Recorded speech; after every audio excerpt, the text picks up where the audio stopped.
Look at the cross. They pierced his side, and blood and water flowed forth.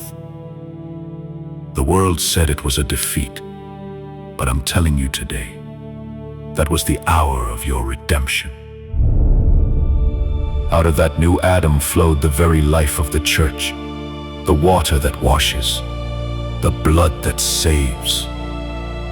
Calvary and the upper room are one great mystery. That perfect sacrifice is brought into this very moment.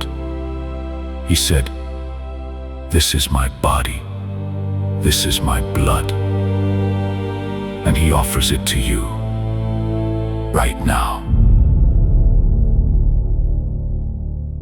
പിതാവിൻ്റെയും പുത്രൻ്റെയും പരിശുദ്ധാത്മാവിൻ്റെയും നാമത്തിൽ ആമേൻ. യേശുവിൽ ഏറ്റവും സ്നേഹമുള്ള സഹോദരങ്ങളെ, നമ്മുടെ ദിവ്യകാരുണ്യ വിമോചന യാത്രയുടെ 19ാമത്തെ ദിവസത്തിലേക്ക് നിങ്ങളെ ഏറ്റവും പ്രാർത്ഥനയോടെ ഞാൻ സ്വാഗതം ചെയ്യുന്നു. അനുഗ്രഹീതമായ ഈ യാത്രയിൽ ഉത്സാഹത്തോടെ നിങ്ങൾ പങ്കെടുക്കുന്നതിന് ഞാൻ കർത്താവിന് മഹത്വം കൊടുക്കുന്നു. നിങ്ങളെല്ലാവരെയും വളരെ സന്തോഷത്തോടെ ഈ പ്രഭാതത്തിൽ അഭിവാദനം ചെയ്യുകയും ചെയ്യുന്നു. നമ്മൾ ഈ 19ാമത്തെ ദിവസത്തെ ചിന്തയ്ക്കായി എടുക്കുന്നത് യെശയ്യാ പ്രവാചകൻ്റെ പുസ്തകം 6-ാം അധ്യായത്തിലെ 1 മുതലുള്ള വാക്യങ്ങളാണ്.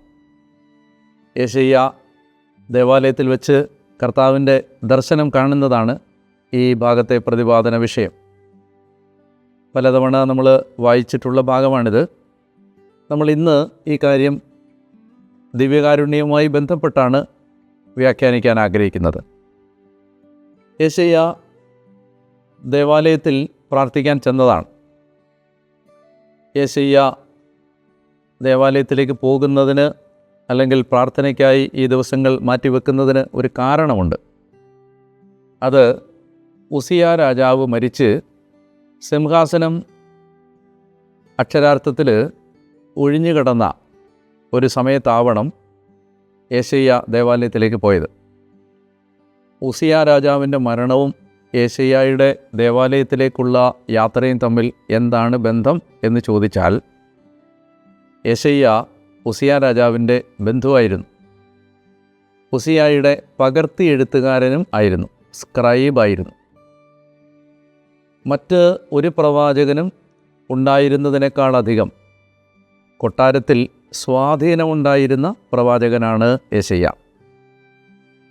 രാജാവിൻ്റെ ബന്ധുവാണ്, രാജാവിൻ്റെ പകർത്തി എഴുത്തുകാരനാണ്, കൊട്ടാരത്തിൽ സർവ്വസ്വാതന്ത്ര്യത്തോടെ കയറിയിറങ്ങാൻ അവകാശാധികാരങ്ങൾ സിദ്ധിച്ചിട്ടുള്ള ആളാണ്. അപ്പോൾ യെശയ്യായ്ക്ക് ഉസിയായുടെ മരണം അവശേഷിപ്പിച്ചത് ഈ സംരക്ഷണ കവചമായി ഉണ്ടായിരുന്ന രാജാവ് ഇല്ലാതാകുന്ന ആ ശൂന്യതയാണ്.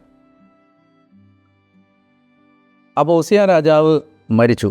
മാത്രമല്ല, ഉസിയ മരിച്ചത് കുഷ്ഠരോഗം പിടിപെട്ടിട്ടാണ്. അത് ദേവാലയത്തിൽ വെച്ച് ചെയ്ത ഒരു തിന്മയുടെ അനന്തരഫലമായിട്ടാണ് കുഷ്ഠം പിടിപെടുന്നതും. അപ്പോൾ യെശയ്യായ്ക്ക് ആ കാര്യത്തിൽ തീർച്ചയായും വലിയ ദുഃഖം ഉണ്ടാകാനിടയുണ്ട്. തൻ്റെ ബന്ധുവായിരുന്ന രാജാവായിരുന്ന ജീവിതത്തിൻ്റെ നല്ല കാലം മുഴുവൻ ദൈവത്തെ പ്രസാദിപ്പിച്ച് ജീവിക്കുകയും എന്നാൽ ജീവിതത്തിൻ്റെ അവസാന ദിനങ്ങളിലേക്ക് എത്തുമ്പോൾ അഹങ്കാരപ്രമത്തനായി പുരോഹിതന്മാരോട് കോപിച്ച് ദേവാലയത്തിൽ പോയി രാജാവിന് നിഷിദ്ധമായ ധൂപാർപ്പണം നടത്താൻ തുനിയുകയും ഉദ്യമിക്കുകയും ചെയ്ത് കുഷ്ഠരോഗം പിടിപെട്ട് കൊട്ടാരത്തിൽ നിന്ന് മാറി മറ്റൊരു വീട്ടിൽ താമസിച്ച് ഒടുവിൽ അങ്ങനെ വളരെ ദൈന്യവും ദാരുണവുമായ ഒരു അന്ത്യം അവകാശമാക്കിയ ഈ ഉസിയായെക്കുറിച്ച് യെശയ്യായ്ക്ക് തീർച്ചയായും മാനുഷികമായ ദുഃഖങ്ങൾ ഉണ്ടാകാം. മാത്രമല്ല, ദേവാലയത്തിൽ വെച്ചാണ് അയാൾ കുഷ്ഠരോഗം പിടിപെട്ടതും. ഇങ്ങനെ സമ്മിശ്രമായ ഓർമ്മകൾ, ചിന്തകളൊക്കെയായി ഈ മനുഷ്യൻ ദേവാലയത്തിൽ വളരെ ദുഃഖിതനായി ഇരിക്കുമ്പോഴാണ്, പ്രാർത്ഥനയ്ക്കായി ചെലവഴിക്കുമ്പോഴാണ് യെശയ്യായ്ക്ക് ഈ ദർശനം ഉണ്ടാവുന്നത്. നമ്മൾ നമ്മുടെ ജീവിതത്തിൽ ഇന്നുവരെയും നമ്മൾ കാണാത്ത ദൈവത്തെ കാണുന്നത് നമുക്ക് ചില സങ്കടങ്ങൾ ഉണ്ടാകുമ്പോഴാണ്. ദുഃഖകാലങ്ങളിലാണ് നമ്മൾ ദൈവത്തെ കൂടുതൽ ആഴത്തിൽ പരിചയപ്പെടുന്നത്. ദൈവത്തിന് നമ്മുടെ ജീവിതത്തിലുണ്ടായിരുന്ന സ്ഥാനം, അല്ലെ ദൈവം നമ്മുടെ കൂടെയുള്ള സാന്നിധ്യം, ഇതെല്ലാം നമ്മൾ പലപ്പോഴും നല്ല കാലങ്ങളിൽ തിരിച്ചറിയാൻ സാധ്യതയില്ല. അങ്ങനെ ഈ സങ്കടകാലത്ത് യെശയ്യായ്ക്ക് കർത്താവിനെ കാണാൻ കഴിയുകയാണ്. യെശയ്യാ എങ്ങനെയാണ് ദൈവത്തെ കാണുന്നത്? യെശയ്യാ ദൈവത്തെ കാണുന്നത് ഉന്നതമായ ഒരു സിംഹാസനത്തിൽ ഇരിക്കുന്നതായിട്ടാണ്. എപ്പോഴും ദൈവത്തിൻ്റെ സിംഹാസനം ദേവാലയത്തിൽ സ്ഥാപിതമായിരിക്കുന്നു എന്ന ചിന്തയാണ് യഹൂദർക്കുണ്ടായിരുന്നത്. ആ ദൈവത്തിൻ്റെ സിംഹാസനമാണ് ദേവാലയത്തിലെ യഥാർത്ഥത്തിൽ ബലിപീഠം. അപ്പോൾ ദേവാലയത്തിൽ കർത്താവിൻ്റെ സാന്നിധ്യം യെശയ്യാ പ്രകടമായി കാണുകയാണ്. നമ്മൾ ബലിയർപ്പിക്കാനായിട്ട് പോകുമ്പോൾ യഥാർത്ഥത്തിൽ നമ്മൾ കാണുന്നില്ലെന്നേ ഉള്ളൂ. യെശയ്യാ കണ്ടതുപോലെ മഹത്വം നിറഞ്ഞ ദൈവത്തിൻ്റെ സാന്നിധ്യം ദേവാലയത്തിൽ നിറഞ്ഞു നിൽക്കുകയാണ്. അങ്ങനെ യെശയ്യാ ഈ കാഴ്ച കണ്ട് അയാൾ വളരെ അസ്വസ്ഥനായി, വളരെ ഭയപ്പെട്ടു. യെശയ്യായെ ഭയപ്പെടുത്തിയ കാഴ്ച ഇത്രയും കാലവും അദ്ദേഹത്തിന് മനസ്സിലാകാതിരുന്ന ഒരു കാര്യം അദ്ദേഹത്തിന് മനസ്സിലാവുകയാണ്. താൻ ആരാധിക്കുന്ന ദൈവം ആരാണെന്ന് അദ്ദേഹത്തിന് മനസ്സിലാവുകയാണ്. അത് ഒരു കാഴ്ചയിലൂടെയാണ് അദ്ദേഹം മനസ്സിലാക്കുന്നത്. ആ കാഴ്ച സെറാഫുകൾ എന്ന് പേര് വിളിക്കപ്പെടുന്ന മാലാഖമാർ ദൈവത്തിൻ്റെ ചുറ്റും നിൽക്കാൻ പോലും പറ്റാതെ പറന്ന് പറന്ന് പറന്ന് നടന്ന് അവരുടെ 6 ചിറകിലെ 4 ചിറക്, 2 ചിറക് കൊണ്ട് കണ്ണും 2 ചിറക് കൊണ്ട് പാദങ്ങളും മൂടി ദേഹമാസകലം തങ്ങളെ തന്നെ മറച്ചു പിടിച്ച് ബാക്കി 2 ചിറകുകൾ കൊണ്ട് പറന്ന് പറന്ന് ഇങ്ങനെ അസ്വസ്ഥരായി ദൈവത്തിൻ്റെ സാന്നിധ്യത്തിന് മുമ്പിൽ നിൽക്കാൻ പറ്റാതെ അങ്ങനെ ഒരു കാഴ്ച അദ്ദേഹം കാണുകയാണ്. ഈ കാഴ്ച അദ്ദേഹത്തെ ഭയപ്പെടുത്തി. കാരണം അദ്ദേഹത്തിന് ഇത്രയും കാലവും ഉണ്ടായിരുന്ന ധാരണ ദൈവത്തെക്കുറിച്ച് ഇങ്ങനെ ആയിരുന്നില്ല. ദൈവത്തിൻ്റെ മഹത്വം അദ്ദേഹം നേരിട്ട് കാണുകയാണ്. അത് കണ്ടു കഴിഞ്ഞപ്പോൾ അദ്ദേഹത്തിന് അവിടെ നിൽക്കാൻ പറ്റുന്നില്ല. ഏറ്റവും പരിശുദ്ധരിൽ പരിശുദ്ധരായ മാലാഖമാർക്ക് പോലും നിൽക്കാൻ കഴിയാത്ത വിധം അത്ര വലിയ പരിശുദ്ധിയാണ് ദൈവം എന്ന് അദ്ദേഹം തിരിച്ചറിയുന്നു. നമ്മൾ മനസ്സിലാക്കേണ്ട വളരെ പ്രധാനപ്പെട്ടൊരു കാര്യമാണത്. നമ്മൾ ആരാധിക്കുന്ന ദൈവം പരിശുദ്ധനാണ്. നമ്മൾ ദേവാലയത്തിൽ പോകുമ്പോഴും നമ്മൾ പ്രാർത്ഥനയ്ക്ക് ഇരിക്കുമ്പോഴും ബലിയർപ്പിക്കുമ്പോഴുമെല്ലാം നമ്മുടെ ഉള്ളിൻ്റെ ഉള്ളിൽ നമുക്ക് ഈ ബോധ്യം ശക്തമായിട്ടുണ്ടാവണം. നമ്മൾ ആരാധിക്കുന്ന ദൈവം ആരാണ്? പരിശുദ്ധനാണ്. എന്ന് പറഞ്ഞാൽ നമ്മൾ പരിശുദ്ധിയോടുകൂടി വേണം ദൈവത്തെ സമീപിക്കാൻ. നമ്മളിൽ നിന്ന് ദൈവം ഏറ്റവും കൂടുതൽ ആഗ്രഹിക്കുന്നത് നമ്മൾ പരിശുദ്ധരാവണം എന്നതാണ്. കാരണം ദൈവം, നമ്മൾ ആരാധിക്കുന്ന ദൈവം ആരാണ്? പരിശുദ്ധനാണ്. അപ്പോൾ ഇത് മനസ്സിലായി കഴിഞ്ഞപ്പോൾ, ദൈവത്തിൻ്റെ പരിശുദ്ധി കണ്ടപ്പോൾ അദ്ദേഹത്തിന് തൻ്റെ അശുദ്ധി മനസ്സിലായി. നമ്മൾ യഥാർത്ഥത്തിൽ ദൈവത്തെ കാണുന്നുണ്ടോ ഇല്ലയോ എന്ന് തിരിച്ചറിയാനുള്ള ഒരു പരിശോധന കൂടിയാണിത്. ദൈവത്തെ കണ്ടവരെല്ലാം തങ്ങളുടെ പാപാവസ്ഥയെ ഓർത്ത് ചങ്കത്തടിച്ച് കരയുന്നവരാണ്. ദൈവത്തെ കണ്ടവരെല്ലാം തങ്ങളുടെ ബലഹീനത എത്ര വലുതാണെന്ന് തിരിച്ചറിയുന്നവരാണ്. സഭയിലെ വലിയ ഒരു വിശുദ്ധനായിരുന്നു ഫ്രാൻസിസ് അസീസി. അദ്ദേഹം മരിക്കുന്നതിൻ്റെ തലേന്ന് പോലും ചങ്കത്തടിച്ച് കരഞ്ഞത് ദൈവമേ ഞാൻ എത്ര മഹാഭാവിയാണ് എന്ന് പറഞ്ഞിട്ടാണ്. അന്ന് ജീവിച്ചിരുന്നവരിൽ ഏറ്റവും വലിയ വിശുദ്ധനാണ്. ഇന്നും 2ാം ക്രിസ്തു എന്ന പേരിൽ അദ്ദേഹമാണ് അറിയപ്പെടുന്നത്. അദ്ദേഹത്തോളം ക്രിസ്തുവിനെ അനുകരിച്ച മറ്റൊരാളില്ലാത്തതുകൊണ്ട് 3ാം ക്രിസ്തു എന്ന് വേറൊരാളെ വിളിച്ചിട്ടുമില്ല. അത്രയും ആഴത്തിലും ദൈവത്തെ അഗാധമായും പരിശുദ്ധമായും സ്നേഹിച്ച ഒരു മനുഷ്യൻ തൻ്റെ മരണത്തിൻ്റെ തലേ രാത്രിയിൽ ചങ്കത്തടിച്ച് കരയുന്നത് ഞാൻ മഹാഭാവിയാണ് എന്ന് പറഞ്ഞിട്ടാണ്. പാദ്രെ പിയോ എന്ന് പറയുന്ന വിശുദ്ധൻ 12 തവണയിൽ കൂടുതൽ കുമ്പസാരിച്ച ദിവസങ്ങളുണ്ടെന്ന് ഞാൻ കേട്ടിട്ടുണ്ട്. കൊച്ചു ത്രേസ്യ പുണ്യവതി മരിക്കുന്നതിൻ്റെ തലേന്ന് പോലും കരഞ്ഞത് ഞാനെത്ര അഹങ്കാരിയാണ് എന്ന് പറഞ്ഞിട്ടാണ്.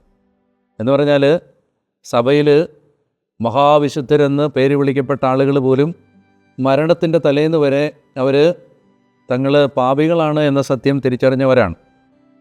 ഞാൻ പറഞ്ഞു വരുന്നത്, നമ്മൾ ദൈവത്തെ സമീപിക്കുമ്പോൾ നമുക്ക് പാപബോധം ഉണ്ടാവും. നമ്മൾ യഥാർത്ഥത്തിൽ ദൈവത്തെയാണോ ആരാധിക്കുന്നത് അതോ നമ്മളുണ്ടാക്കിയ ദൈവങ്ങളെയാണോ എന്ന് തിരിച്ചറിയാനുള്ള വഴി നമുക്ക് യഥാർത്ഥ പാപബോധം ഉണ്ടാവുന്നുണ്ടെങ്കിൽ ദൈവത്തിൻ്റെ അടുത്തേക്ക് വരുമ്പോൾ നമ്മൾ അയോഗ്യരാണ്, ദൈവമേ നിൻ്റെ മുമ്പിൽ നിൽക്കാൻ എനിക്ക് യോഗ്യതയില്ല, ഞാൻ പാപിയാണ് എന്ന മനോഭാവം ഉണ്ടാകുന്നുണ്ടെങ്കിൽ നമ്മുടെ ആരാധന കറക്റ്റാണ്. എന്നാൽ അതുണ്ടാവുന്നില്ലെങ്കിൽ പിന്നെയും നമ്മൾ പാപത്തിൽ തന്നെ ജീവിക്കാനാണ് ഇഷ്ടപ്പെടുന്നതെങ്കിൽ, പാപം തിരുത്താനായിട്ട് നമുക്ക് ആഗ്രഹമില്ലെങ്കിൽ, പാപത്തിന് നമുക്ക് പിന്നെയും ദാഹമാണ് കൂടുന്നതെങ്കിൽ തീർച്ചയായിട്ടും നമ്മുടെ ആരാധനയ്ക്ക് എന്തോ അപാകതയുണ്ടെന്നാണ് അതിൻ്റെ അർത്ഥം. യഥാർത്ഥ ആരാധന നമ്മളെ വിശുദ്ധരാക്കി മാറ്റും. അതുകൊണ്ട് ഓരോ കുർബാനയിലും പങ്കെടുക്കുമ്പോൾ ഈ ഒരു കാര്യം നമ്മൾ പ്രാർത്ഥിക്കണം. കർത്താവേ, എനിക്ക് പാപിയാണെന്നുള്ള ആ ബോധ്യം നൽകണേ, യഥാർത്ഥമായ അനുതാപം എനിക്ക് തരണേ, നിന്നെ യഥാർത്ഥത്തിൽ കാണാൻ എന്നെ സഹായിക്കണമേ. വലിയ പാപബോധം കർത്താവ് യെശയ്യായ്ക്ക് കൊടുത്തു. അപ്പോൾ അദ്ദേഹം ഉറക്കെ കരയുകയാണ്. അദ്ദേഹം പറയുകയാണ്, എനിക്ക് ദുരിതം. നിങ്ങൾ ഇതിന് തൊട്ട് മുമ്പത്തെ 5-ാമത്തെ അധ്യായം വായിച്ചിട്ടുണ്ടെങ്കിൽ യെശയ്യ അവിടെ ഏതാണ്ട് 5-6 കാര്യങ്ങൾ മറ്റുള്ളവരിൽ ചൂണ്ടിക്കാണിച്ചിട്ട് അവർക്ക് ദുരിതം എന്ന് പറഞ്ഞ ആളാണ്. നിനക്ക് ദുരിതം, നിനക്ക് ദുരിതം, നിനക്ക് ദുരിതം എന്നൊക്കെ പറഞ്ഞ് മറ്റുള്ളവരുടെ കുറ്റങ്ങൾ കണ്ടുപിടിച്ചിരുന്ന ആളാണ് 5-ാം അധ്യായത്തിൽ യെശയ്യ. 6-ാം അധ്യായത്തിൽ വരുമ്പോൾ ദൈവത്തെ കണ്ടു കഴിയുമ്പോൾ അദ്ദേഹം പറയുകയാണ്, എനിക്ക് ദുരിതം. അവിടെ അയാൾ മറ്റുള്ളവരുടെ കുറ്റങ്ങളൊന്നും കാണുന്നില്ല, അയാളുടെ കുറ്റങ്ങൾ കാണുകയാണ്. ഞാൻ എത്ര വലിയ പാപിയാണെന്ന് തിരിച്ചറിയാണ്. എനിക്ക് ദുരിതം, ഞാൻ നശിച്ചു, എന്തെന്നാൽ ഞാൻ അശുദ്ധമായ അധരങ്ങളുള്ളവനും അശുദ്ധമായ അധരങ്ങളുള്ളവർക്ക് മധ്യേ വസിക്കുന്നവനുമാണ്. രാജാവ് മരിച്ചത് കുഷ്ഠരോഗിയായി തീർന്നാണ്, അശുദ്ധനായി തീർന്നാണ്. അത് യെശയ്യ ഓർക്കുകയാണ്. രാജാവ് മുതൽ ജനം മുഴുവൻ പാപികളാണെന്നും ഞാൻ അതിൽ ഏറ്റവും വലിയ പാപിയാണെന്നും അയാൾ തിരിച്ചറിയുകയാണ്. നമുക്ക് ഇങ്ങനെ കുർബാനയിൽ ഒരു പാപബോധം ഉണ്ടായാൽ നമ്മൾ മറ്റുള്ളവരെ കുറ്റം വിധിക്കുന്ന ഒത്തിരി പ്രവണതകൾ നമ്മളിൽ നിന്ന് മാറിപ്പോയേനെ. എന്നാൽ നമ്മൾക്ക് അത് ഉണ്ടാവുന്നില്ല എന്ന് മാത്രമല്ല, നമ്മൾ കുറേ കൂടി ആത്മീയരായി മാറുന്നതനുസരിച്ച് കുറേ കൂടി മറ്റുള്ളവരെ വിധിക്കുന്നവരായി മാറുകയും ചെയ്യുകയാണ്, പരിസേയരായി മാറുകയാണ്. നമ്മൾ കുർബാനയ്ക്കൊക്കെ പോയി വരുന്നവർ എത്രമാത്രം മറ്റുള്ളവരെ കരുണയോടെ കാണേണ്ടവരായിരുന്നു. പക്ഷേ അതിന് നമുക്ക് കഴിയുന്നുമില്ല. നമ്മളെ തന്നെ നീതീകരിക്കുന്നു, നമ്മൾ നല്ലവരാണെന്ന് വിചാരിക്കുന്നു, മറ്റുള്ളവരുടെ ചെറിയ കുറ്റങ്ങൾ പോലും വലുതായി അവതരിപ്പിക്കുകയും ചെയ്യുന്നു. അപ്പോൾ നമ്മുടെ ആരാധനയ്ക്ക് ശരിക്കും അപാകതയുണ്ടെന്നാണ് അതിൻ്റെ അർത്ഥം. നമ്മൾ ബൈബിൾ പറയുന്ന ഒരാരാധനയിലൂടെ ജീവിക്കുന്നവരല്ലെന്നാണ് അതിൻ്റെ അർത്ഥം. നമ്മളുണ്ടാക്കിയ ഏതൊക്കെയോ കുട്ടി ദൈവങ്ങളെ ആരാധിച്ചുകൊണ്ടിരിക്കുകയാണ്. നമ്മൾ യഥാർത്ഥ ദൈവത്തെയാണ് ആരാധിച്ചതെങ്കിൽ നമുക്ക് പാപബോധം വന്നേനെ, നമുക്ക് പശ്ചാത്താപം വന്നേനെ, നമുക്ക് ഇത് തെറ്റാണെന്ന് മനസ്സിലായേനെ. എന്നാൽ നമുക്കത് മനസ്സിലാവുന്നില്ല എന്നുണ്ടെങ്കിൽ നമ്മുടെ ആരാധന നമ്മൾ കുറേ കൂടി ആത്മശോധന ചെയ്യേണ്ടതുണ്ട്. അങ്ങനെ അദ്ദേഹം ഇങ്ങനെ സ്വന്തം പാപാവസ്ഥ പറഞ്ഞ് കരയുമ്പോൾ ഒരു വലിയ സംഭവം നടക്കുകയാണ്. അതെന്താണെന്ന് വെച്ചാൽ, സെറാഫുകളിലൊന്ന്, അദ്ദേഹം ദൈവത്തിനടുത്ത് നിൽക്കുന്നതായിട്ട് കണ്ട പറന്ന് കിടക്കുന്ന ഈ സെറാഫുകളിലൊന്ന് ബലിപീഠത്തിൽ നിന്ന്, അദ്ദേഹം കാണുന്ന ദേവാലയത്തിലെ ബലിപീഠത്തിൽ നിന്ന് അവിടെ തീ കത്തിക്കൊണ്ടിരിക്കുകയാണ്. ബലിയുടെ തീ കത്തിക്കൊണ്ടിരിക്കുമ്പോൾ അതിൽ നിന്ന് ഒരു കൊടിൽ കൊണ്ട് ഒരു തീക്കനലെടുത്തു. ആ കൊടിലിൽ എടുത്ത തീക്കനലുമായി യെശയ്യായുടെ അടുത്തേക്ക് വന്ന് യെശയ്യായുടെ അധരങ്ങളെ തൊട്ടു. എന്താണ് അധരങ്ങളെ തൊട്ടത്? യെശയ്യ എന്തു പറഞ്ഞാണ് കരഞ്ഞത്? ഞാൻ അശുദ്ധമായ അധരങ്ങളുള്ളവൻ എന്ന് പറഞ്ഞാൽ അയാൾ എന്ത് പാപമാണോ ഏറ്റുപറഞ്ഞത് ആ പാപത്തെ ദൈവം മാലാഖ അയച്ച് ഒരു തീക്കനലെടുത്ത് ആ പാപമേഖലയെ തൊടുകയാണ്. നമ്മൾ പൗലോസപ്പോസ്തലൻ പറഞ്ഞൊരാശയം ഈ സന്ദർഭത്തിൽ ഓർക്കണം. നിങ്ങളുടെ അവയവങ്ങളെ സമർപ്പിക്കണം എന്നൊരാശയം റോമാലേഖനം 6-ാം അധ്യായത്തിലും 12-ാം അധ്യായത്തിലും പൗലോസപ്പോസ്തലൻ പറയുന്നുണ്ട്. എന്ന് പറഞ്ഞാൽ നമുക്കിപ്പോൾ ഒരു പാപമേഖല ഉണ്ടെങ്കിൽ അത് നമ്മൾ പ്രത്യേകം എടുത്ത് സമർപ്പിക്കണം. ഇപ്പം നമുക്ക് നാവിനെ നിയന്ത്രിക്കാൻ കഴിയുന്നില്ലെങ്കിൽ നമ്മൾ കർത്താവിൻ്റെ അടുത്ത് പരിശുദ്ധ കുർബാനയ്ക്ക് വരുമ്പോൾ മുടങ്ങാതെ എന്നും പ്രാർത്ഥിക്കണം, കർത്താവേ എൻ്റെ നാവിനെ നിയന്ത്രിക്കാൻ എന്നെ സഹായിക്കണമേ. അങ്ങനെ നമ്മൾ സമർപ്പിക്കുമ്പോൾ ആ നാവിലേക്ക് കർത്താവിൻ്റെ അഗ്നി ഈ മാലാഖ കൊണ്ടുവന്ന് വെച്ച് നമ്മളെ വിശുദ്ധീകരിക്കും. ഇതൊക്കെ അക്ഷരാർത്ഥത്തിൽ നടക്കുന്ന കാര്യങ്ങളാണ്. ഇതെല്ലാം അതുപോലെ നിറവേറുന്ന കാര്യങ്ങളാണ്. നമുക്ക് മുൻകോപം ഉണ്ട്, നമുക്ക് കോപം നിയന്ത്രിക്കാൻ പറ്റുന്നില്ല. എങ്കിൽ നമ്മൾ കുർബാന അർപ്പിക്കുമ്പോൾ നമ്മൾ ആ വിശുദ്ധ കുർബാനയിൽ യേശയ്യായെ പോലെ അത് സമർപ്പിക്കണം. അപ്പോൾ അഗ്നിക്കനലുമായി ദൂതൻ വന്ന് നമ്മുടെ കോപത്തിൻ്റെ മേഖലയിൽ സ്പർശിക്കും. അപ്പോൾ ഇങ്ങനെ അത്രയും പ്രായോഗികമായി നമ്മുടെ ജീവിതത്തിൽ നമുക്ക് ചെയ്യാവുന്നൊരു കാര്യമാണത്. അവൻ എൻ്റെ അധരങ്ങളെ സ്പർശിച്ചിട്ട് പറഞ്ഞു, ഇത് നിൻ്റെ അധരങ്ങളെ സ്പർശിച്ചിരിക്കുന്നു, നിൻ്റെ മാലിന്യം നീക്കപ്പെട്ടു, നിൻ്റെ പാപം ക്ഷമിക്കപ്പെട്ടിരിക്കുന്നു. മലങ്കര കുർബാനയിൽ പരിശുദ്ധ കുർബാന നാവിലേക്ക് വെച്ച് കൊടുക്കുമ്പോൾ പറയുന്നത് ഈശോയുടെ തിരുശരീര രക്തങ്ങളാകുന്ന തീക്കട്ട എന്നാണ്, തീക്കനൽ എന്നാണ്. തീക്കനൽ അത് ഈ യേശയ്യായുടെ ഈ ദർശനത്തിൽ നിന്നാണ് ആ ആശയം എടുത്തിരിക്കുന്നത്. ദിവ്യകാരുണ്യം നമ്മളെ ശുദ്ധീകരിക്കുന്ന തീക്കനലാണ്. അതുകൊണ്ട് കുർബാന സ്വീകരിക്കുമ്പോൾ നമ്മുടെ പാപങ്ങൾ ശുദ്ധീകരിക്കപ്പെടും. അത് നമ്മൾ മനസ്സിലാക്കണം. അത് നമ്മൾ മനസ്സിലാക്കിയിട്ട് കുർബാനയിൽ പങ്കെടുക്കുമ്പോൾ നമ്മളെ കർത്താവ് അതുപോലെ വിശുദ്ധീകരിച്ച് അനുഗ്രഹിച്ച് എടുക്കും. അപ്പോൾ ഇത് കഴിയുമ്പോൾ, അങ്ങനെ ശുദ്ധീകരിക്കപ്പെട്ട് കഴിയുമ്പോൾ കർത്താവ് ചോദിക്കുന്ന ഒരു ചോദ്യം അദ്ദേഹം കേൾക്കുകയാണ്, ആരെയാണ് ഞാൻ അയക്കുക, ആരാണ് നമുക്ക് വേണ്ടി പോവുക? അപ്പോൾ യെശയ്യാ പറയുകയാണ്, കർത്താവേ എന്നെ അയച്ചാലും. നമ്മൾ ശുദ്ധീകരിക്കപ്പെട്ട് കഴിഞ്ഞാണ് നമ്മളിലൂടെ ഒരുപാട് നന്മകൾ സംഭവിക്കാൻ പോകുന്നത്.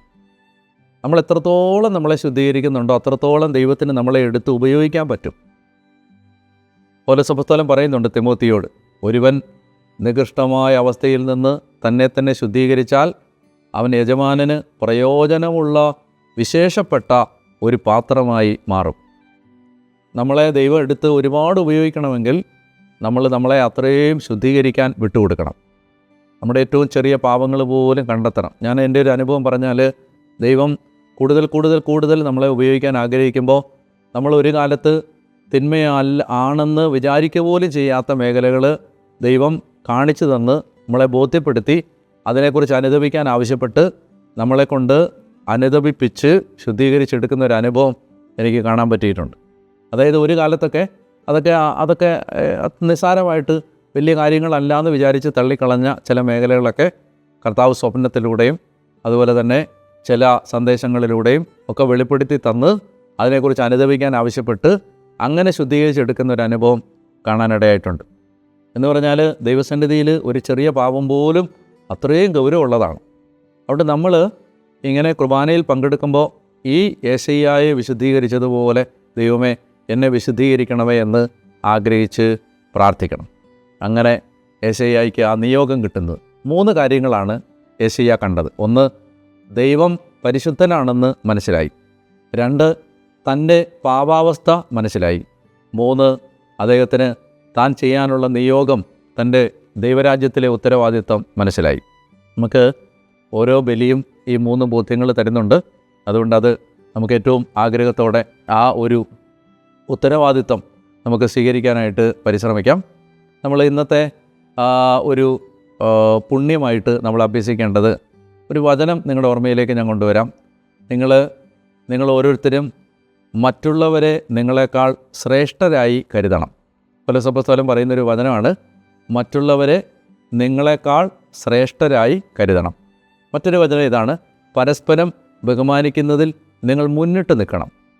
അപ്പോൾ ഇതാണ് ഒരു പുണ്യമായിട്ട് നമുക്കിന്ന് പ്രാർത്ഥിക്കേണ്ടത്. അതായത് ഏത് നിസ്സാരപ്പെട്ട മനുഷ്യനെയും ആദരവോടെ ബഹുമാനത്തോടെ കാണാനുള്ള ഒരു കൃപ തരണമേ എന്ന് പ്രാർത്ഥിക്കണം. ഏത് സാധാരണക്കാരനെയും, ചിലപ്പോൾ നമ്മളെക്കാൾ ചെറുതാണെന്ന് വിചാരിക്കുന്ന ആളുകളെ, അവരെല്ലാം, ഏത് സാധാരണക്കാരനെയും ബഹുമാനത്തോടെ കാണാൻ, ബഹുമാനത്തോടെ സംസാരിക്കാൻ, അങ്ങനെ ഒരു കൃപ നമ്മുടെ കാലഘട്ടത്തിൽ വളരെ ഇല്ലാത്തൊരു കാര്യമാണ്. മര്യാദയോടെ സംസാരിക്കുക, ബഹുമാനത്തോടെ സംസാരിക്കുക, സ്നേഹത്തോടെ സംസാരിക്കുക, അങ്ങനെ ഒരു കൃപ നമുക്ക് കിട്ടുന്നതിന് വേണ്ടി ഇന്ന് പ്രാർത്ഥിക്കണം. അപ്പോൾ ഒഴിവാക്കേണ്ട തിന്മ എന്താണ്? പുച്ഛം, നിന്ദ, പുച്ഛം, മറ്റുള്ളവരോടുള്ള കണ്ടംപ്റ്റ്. അതായത് മറ്റുള്ളവരെ വളരെ ഭയങ്കര പുച്ഛത്തോടെ സംസാരിക്കുക, ഭയങ്കര അറപ്പോടെ സംസാരിക്കുക, അവരെ വിലയില്ലാത്തവരായിട്ട് സംസാരിക്കുക. ഇത് നമ്മളിന്ന് മാറിപ്പോവാൻ നമുക്ക് പ്രാർത്ഥിക്കണം. അപ്പോൾ പ്രാർത്ഥനയായിട്ട് നമ്മൾ പ്രാർത്ഥിക്കേണ്ടത്, ഈശോയെ ഈ എളിയവരിൽ ഒരുവനെ പോലും നിന്ദിക്കാതിരിക്കാൻ എന്നെ സഹായിക്കണമേ.